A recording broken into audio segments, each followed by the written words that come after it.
आप सभी को नमस्कार। मैं गुरजीत सिंह। आज हम बात करते हैं हमारे एक नए मशीन के बारे में जो एग्रीकल्चर फील्ड में नया आया है। तो इसका नाम है एग्रीकल्चर ड्रोन। तो मेनली एग्रीकल्चर ड्रोन जो है एग्रीकल्चर फील्ड के अंदर स्प्रेइंग पर्पज़ के लिए यूज किया जाता है। इसके अलावा जो हमारी ग्रेनुअल खाद होती है, दानेदार खाद है, उसको छिड़कने के लिए भी, इसको भी ब्रॉडकास्ट करने के लिए भी इस्तेमाल किया जाता है। ड्रोन अलग अलग पर्पज़ के लिए इस्तेमाल किए जाते हैं। जैसे कि मान लो ये सर्विलेंस के लिए भी इस्तेमाल किए जाते हैं। अगर आपको कहीं देख रेख करनी है, बहुत ज़्यादा भीड़ वगैरह है, ऐसे एरिया में आप इसको उड़ा के मान लो अलग अलग पर्पज़ से आते हैं। तो इनको अलग अलग मतलब अकॉर्डिंग टू वेट इसको अलग अलग कैटेगराइज किया गया है। जैसे कि ड्रोन जो है पहला जो ड्रोन आता है वो हमारा आता है नैनो ड्रोन। तो नैनो ड्रोन की बात करें जिसका वेट अप टू 250 ग्राम है। अगर 250 ग्राम का कोई वेट का कोई ड्रोन है तो वो हमारा नैनो कैटेगरी में है। नैनो कैटेगरी वाला जैसे आपने कोई शादी वगैरह में देखा होगा, वीडियोग्राफी वगैरह करते रहते हैं, तो उसका जो वेट है वो नैनो कैटेगरी में आता है। उसका वेट जो 250 ग्राम तक रहता है। इसमें थोड़ा हम अभी बात कर लेते हैं कि वेट किस किस चीज़ का काउंट किया जाता है। जैसे ड्रोन है, जैसे मान लो अभी ये एग्रीकल्चर ड्रोन है, तो इसके नीचे क्या लगा हुआ है, ये केमिकल टैंक लगा हुआ है। ये 10 लीटर का है, ठीक है ना। तो जब हम केमिकल टैंक के अंदर केमिकल डालेंगे, पानी डालेंगे या केमिकल जो भी दवा वगैरह डालेंगे, तो उसका वेट इंक्लूड करके जोड़ करके टोटल कितना वेट जो है हमारा कितना है इसका, उसके अकॉर्डिंग उसको कैटेगराइज किया जाता है। जैसा कि मान लो मैं नैनो ड्रोन की बात कर रहा हूँ, तो नैनो ड्रोन जो होगा उसके नीचे कैमरा लगा होगा, तो कैमरे का जो वेट होगा उसमें प्लस होगा। दोनों को प्लस करके मतलब वो 250 ग्राम से ऊपर नहीं होना चाहिए, तब वो नैनो कैटेगरी में आ जाएगा। इसके बाद दूसरा हमारा जो ड्रोन आ जाता है उसको हम बोलते हैं माइक्रो ड्रोन। माइक्रो ड्रोन होता है 250 ग्राम से मतलब अप टू 2 kg तक। 2 kg का जिसमें वेट होगा, है ना, विद पे लोड।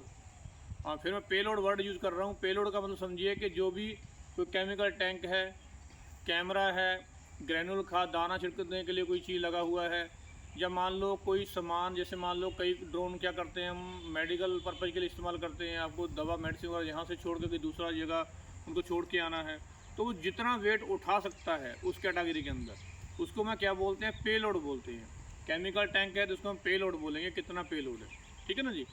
तो इसका मतलब जो विद पे लोड जिसका वेट 2 kg तक का होगा, वो हमारा जो ड्रोन आएगा वो हमारा आएगा माइक्रो कैटेगरी में। इसके बाद तीसरी कैटेगरी आ जाती है हमारी, उसको हम बोलते हैं स्मॉल कैटेगरी। स्मॉल कैटेगरी में आ जाएगा जिसका मतलब 2 kg से लेकर ऊपर मान के चलिए 25 kg तक। अगर 25 kg तक का कोई ड्रोन आता है ओवरऑल, तो वो हमारा जो हो जाएगा किस में आएगा, स्मॉल कैटेगरी में आएगा। स्मॉल कैटेगरी के ऊपर जो हमारी एक और कैटेगरी आ जाएगी उसको हम बोलते हैं मीडियम कैटेगरी। तो मीडियम कैटेगरी मतलब 25 kg से लेके अप टू 150 kg तक, 150 kg तक अगर किसी का वेट है ड्रोन का, ओवरऑल ड्रोन है, तो वो जो आ जाएगी हमारी वो मीडियम कैटेगरी में आ जाएगी। इसके बाद एक लास्ट कैटेगरी है हमारी, वो हमारी है लार्ज कैटेगरी। तो लार्ज कैटेगरी के मान के चलिए कि 150 प्लस अगर किसी का वेट है, जितना कोई ऐसा ड्रोन है जिसका वेट 150 प्लस kg है, 150 kg प्लस अगर वेट है, तो वो हमारा जो आ जाएगा वो आ जाएगा हमारा मतलब किस में आ जाएगा, लार्ज कैटेगरी में, ठीक है ना। तो ऐसे बहुत बड़े बड़े ड्रोन ऑल वर्ल्ड में बने हुए हैं जो मान लो हैवी ड्यूटी सामान को उठाने के लिए डिफेंस वगैरह में यूटिलाइज किए जाते हैं, है ना, हथियार वगैरह सप्लाई करने के लिए। मतलब कुछ ऐसी जगह कुछ जगह जो है वहाँ पे इस्तेमाल किए जाते हैं वर्ल्ड में, बाकी कोई कंट्री में। तो ये इस हिसाब से इनको कैटेगराइज किया गया है। लेकिन आज हम जो मेन बात करते हैं वो है हमारे एग्रीकल्चर ड्रोन के बारे में। तो थोड़ा पास आके दिखाइए। ये जो एग्रीकल्चर ड्रोन है हमारे पास जो है ये आयोटेक कंपनी का है, आयोटेक एविगेशन का। तो ये एग्रीकल्चर ड्रोन बनाती है इंडिया में, और बहुत सारी कंपनी आजकल जो एग्रीकल्चर के ड्रोन बना रही हैं। हमारे लिए ये पर्पज़ नहीं है कि इसका ड्रोन अच्छा है या वो अच्छा है, लेकिन ऐसा कोई बात नहीं है। बहुत सारे सभी अच्छे ड्रोन हैं, लेकिन हमारे पास जो ड्रोन है वो एविगेशन, आयोटेक एविगेशन का है, ठीक है जी। तो इसके थोड़ा पार्ट्स के बारे में जानकारी प्राप्त कर लेते हैं। तो यहाँ पे अगर आप देखोगे, पहले ये हमारे लगे हैं प्रोपेलर, जो आपको सामने ब्लेड लग रहे हैं ना, ब्लेड दिख रहे हैं, तो इसको बोला जाता है प्रोपेलर। तो एक बाजू के ऊपर इसको हम आर्म बोलते हैं, इसके वो 2 ब्लेड लगे हुए हैं, ठीक है ना जी। तो जिसके ऊपर ये माउंट हैं, ये तो प्रोपेलर हो गए, जिसके ऊपर माउंट हैं उसको हम बोलते हैं BLDC motor, brushless DC motor. ये हमारे ऊपर प्रोपेलर हो गए, उसके नीचे आ गया है BLDC motor, brushless DC motor. जैसे कि हम बहुत सारी मोटर इलेक्ट्रिकल की यूज करते हैं, उसमें क्या होता है ब्रश लगे होते हैं, है ना। तो लेकिन इसमें वो चीज़ सिस्टम नहीं होता, इसलिए इनका नाम होता है ब्रशलेस DC मोटर। जितनी ये मोटर आप लगी हुई हैं, जैसे ये इसमें देखोगे 6 मोटर लगी हुई हैं, ठीक है ना, सब जगह। तो इसमें कुछ मोटर क्लॉकवाइज वर्क करती हैं और जो कुछ हमारी जो है एंटी क्लॉक वर्क करती हैं, ठीक है ना जी। कुछ जो है वो क्लॉकवाइज आ जाएंगी, कहीं कहीं वो एंटी क्लॉक भी वर्क करेंगी। ये मतलब डिजाइन के अकॉर्डिंग रहता है सारा। इसके जो RPM रहते हैं लगभग ये मान के चलिए 8000 से लेके 8500 के करीब रहते हैं। जो मोटर के RPM रहते हैं 8000 से 8500 के करीब RPM रहते हैं। इसके बाद जो पार्ट आ गया देखिए जी, इसको हम बोलते हैं आर्म। ये इसके बाजू हैं ड्रोन के, ये वाले पाइप जो आप दिख रहे हो। तो इसमें हमारा जो है हेक्सा कॉप्टर है हमारे पास, 6 बाजू वाला है, 6 आर्म 6 आर्म वाला है। तो इसमें देखिए आप ऊपर से आपको दिख रहा होगा पूरा। तो यहाँ पे देखिए ये हम जब फ्लाइंग करते हैं उस कंडीशन में हमने रखा हुआ है। लेकिन अगर मान लो जब भी आपको इसको मान लो ट्रांसपोर्टेशन के लेके जाना है, तो उसके लिए कंपनी ने इसे सुविधा दे के रखी है। देखिए यहाँ पे एक लॉक है, इस लॉक को ऐसे दबाएंगे तो ये ऐसे बाजू ये फोल्ड हो जाएगा। प्रोपेलर को भी आप ऐसे फोल्ड कर सकते हो, ठीक है ना। और इसको ऐसे फोल्ड करके मतलब 6 बाजू को हम जब फोल्ड करेंगे तो उसका साइज लगभग इतना का आ जाएगा। तो इसको किसी बॉक्स के अंदर वगैरह में ऐसे डाल के आप एक जगह से दूसरी जगह आराम से इसको लेके जा सकते हो, ठीक है जी। हम इसको थोड़ा फिर दोबारा से लगा देते हैं। पहले आपको दबाना है, देखिए लॉक को दबा के ऐसे सीधा करना है, फिर छोड़ देना, तो इससे लॉक हो जाएगा। प्रोपेलर को भी सीधा कर दिया हमने। प्रोपेलर भी देखिए थोड़ा अलग अलग साइज में आते हैं, मतलब 23 इंच आता है, 22 इंच आता है, मतलब ड्रोन के साइज के अकॉर्डिंग थोड़ा इसमें डिफरेंस रहता है। बाजू यहाँ जाके कनेक्ट हो रहे हैं पूरे। ये वाइट जो पार्ट आप देख रहे हो ऊपर का, इसको हम बोलते हैं कैनोपी। एक्चुअली ये क्या है, इसका कवर है, ये पूरा इसका कवर है, इसको हम कैनोपी बोलते हैं, ठीक है जी। कैनोपी के नीचे देखिए, यहाँ पे अगर आप देखोगे ये हमारे यहाँ से वर्टिकल गियर बोलते हैं, वर्टिकल लैंडिंग गियर बोलते हैं, वर्टिकल गियर। ये हमारे लैंडिंग गियर आगे जो नीचे पाइप जा रही है ना ये पूरा, और यहाँ पे एक कुशन लगा हुआ है, थोड़ा स्पंज टाइप स्पंजी है, ताकि जब भी ये मतलब इसको ड्रोन को हम नीचे उतारेंगे, फ्लाइट लेके नीचे उतारेंगे, लैंड करवाएंगे, तो थोड़ा जंप करने के लिए थोड़ा, तो उसके लिए ये दिए जाते हैं पूरे। ये वर्टिकल गियर हो गए, ये हमारे लैंडिंग गियर हो गए, ठीक है जी। इधर भी है, ये उधर भी लगे हैं दोनों।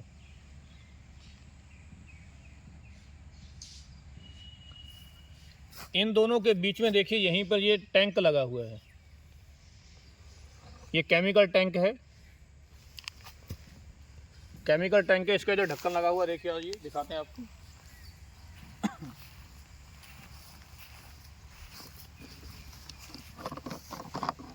ये 10 लीटर का टैंक है जी, इसमें 10 लीटर वाटर आता है। इसके ऊपर यहाँ पे हम पानी डालते हैं, ये कैप है उसका। तो यहाँ पे देखिए वायर में से एक फ़िल्टर लगा के रखा है, बिल्कुल बारीक जाली वाला। तो जब भी आप इसमें कोई केमिकल डालोगे तो इसको बिल्कुल छान करके ही डालना है, इसके पर्पज़ से इसको इस्तेमाल किया जाता है, ठीक है। ये HDP का होता है, मतलब इसमें जो प्लास्टिक बहुत अच्छी तरीके की होती है, अच्छी क्वालिटी की प्लास्टिक इस्तेमाल की जाती है, जो केमिकल से रिएक्शन वगैरह नहीं करती है, मतलब इसकी प्रॉपर्टी वगैरह केमिकल की चेंज नहीं करती है, ठीक है जी। और ना ही इसके अंदर क्रोजन वगैरह जमा होता है, ऐसा जमता नहीं कुछ। सॉरी। तो इसी में देखिए इसके नीचे थोड़ा आगे चलेंगे तो यहाँ से भी अगर आप देखोगे, यहाँ पे एक पंप लगा हुआ है इधर। तो ये देखिए ये वाटर पंप लगा हुआ है, ये बिल्कुल केमिकल टैंक के नीचे लगा हुआ है। यहीं से जितना पानी को सक करके दूसरी पाइपलाइन ये देखिए ऊपर जा रही है पूरा पूरा, ठीक है ना। तो यहाँ से पूरा पूरा जो स्प्रेइंग के लिए पाइपलाइन जा रही है उसके अंदर पानी जा रहा है यहाँ से। यहाँ पे अगर आगे जाओगे तो यहाँ पे हमारा स्प्रेइंग बूम लगा हुआ है, ये यहाँ स्प्रेइंग बूम लगा हुआ है। और नीचे जो हमारी है यहाँ पे नोज़ल लगी हुई है। तो नोज़ल के अंदर भी देखिए कि वायर में थोड़ा फिल्टर लगा हुआ है। अगर मान लो इस एंड तक कोई स्ट्रॉप पार्टिकल वगैरह कुछ ऐसा कचरा वगैरह कोई चीज़ आ जाती है तो क्या होगा, आगे नोज़ल के अंदर नहीं जाएगी, उसको चोक करने का काम नहीं करेगी। मतलब वहाँ फिल्टर जो इसीलिए लगाता है कि आगे नोज़ल हमारी चोक ना हो।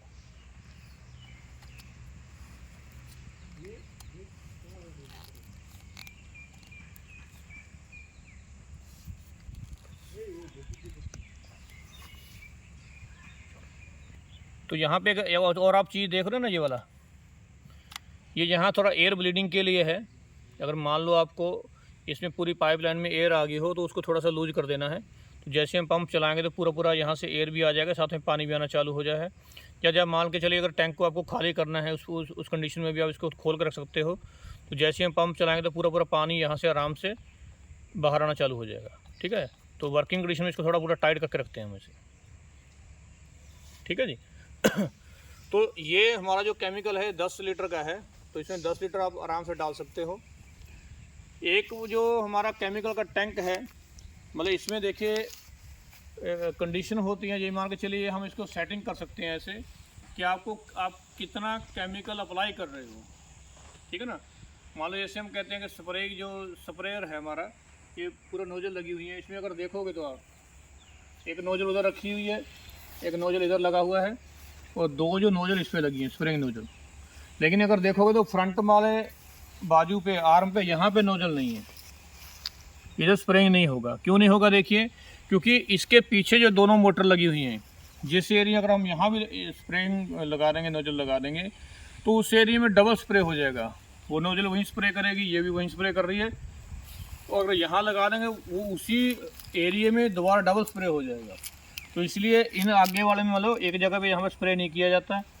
दो स्प्रे हमारे नोजल इस पे लगे हैं मोटर के नीचे और दो पिछले वाले आर्म पे लगे हुए हैं, ठीक है ना। तो इसमें आप आराम से इसको स्प्रे कर सकते हो। जब भी आप स्प्रे करना है इसका जो हाइट रहता है लगभग 3 मीटर हाइट क्रॉप से, जो हमारी क्रॉप होगी कोई भी, उससे 3 मीटर हाइट लेके आपको वहाँ पे स्प्रे करना, ठीक है। बाकी आप क्रॉप की कंडीशन के हिसाब से थोड़ा इसको आप अपने हिसाब से एडजस्ट कर सकते हो, अप डाउन कर सकते हो। इस फ्रंट में यहाँ भी एक चीज़ देख रहे हो, ये इसको बोलते हैं रडार सिस्टम। ये ब्लैक कलर की डब्बी लग रही है ना, ये इधर भी लगी है। एक्चुअली इसका बैक साइड है और इधर देखिए यहाँ पे एक फ्रंट साइड भी है इधर। अगर हम वैसे भी ड्रोन का अगर फ्रंट साइड अगर आपको देखना हो तो जिस साइड में ये वाटर टैंक का जो कैप आ जाएगा ना, तो ये हमेशा इसका फ्रंट साइड रहेगा। तो इसी के साथ यहाँ पे एक रडार सिस्टम लगा हुआ है। ये फ्रंट रडार है, ये बैक साइड में रडार लगा हुआ है। अब इन दोनों के बारे में आपको बताते हैं क्या काम करते हैं। देखिए, जब आप ड्रोन को उड़ाओगे तो उस कंडीशन में जैसे देखिए यहाँ से बहुत सारे पेड़ पौधे लगे हुए हैं, ठीक है ना।